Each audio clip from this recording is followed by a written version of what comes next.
ท่านผู้ชมกาแฟอาราบิก้าเปาซานเป็นผลิตภัณฑ์หนึ่งเดียวของสาธารณรัฐประชาชนจีนที่ได้รับรางวัลเหรียญคำระดับโลกจากงานมหกรรมสิ่งประดิษฐ์โลกครั้งที่ 42 ที่ประเทศเบลเยียม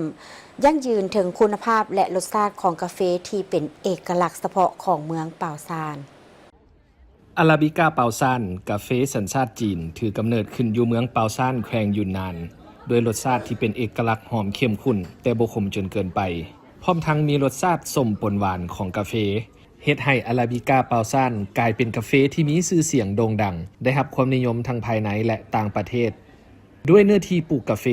12,000 เฮกตาร์เมืองเปาซานสามารถสร้างผลผลิตได้ถึง 26,800 ต้นต่อปีมูลค่าการผลิตบรรลุ 22,300 พันล้านหยวนนอกจากผลิตภัณฑ์กาแฟแล้วยังมีสาที่เฮ็ดมาจากกาแฟทุเรียนและผลิตภัณฑ์อื่นๆอีกปี 1993 กาแฟอาราบิก้าเปาซานได้รับรางวัลเหรียญคำยูริกาจากงานมหกรรมสิ่งประดิษฐ์โลกยูริกาครั้งที่ 42 ที่ประเทศเบลเยียมเฮ็ดให้กาแฟเปาซานเป็นผลิตภัณฑ์หนึ่งเดียวในจีนที่ได้รับรางวัลเหรียญคำระดับโลกและยังถือกำเนิดแบรนด์สินค้ากาแฟตื่มอีก26แบรนด์เช่นว่าชงก้าบิตเติ้ลจิ้งหลานและชู่หยวนเป็นต้นด้วยรูปแบบการจัดตั้งปฏิบัติของหน่วยพักบ้านร่วมมือกับวิสาหกิจสหกรณ์ชาวกสิกรฐานการผลิตด้วยกลไกแบ่งปันผลประโยชน์ที่ดี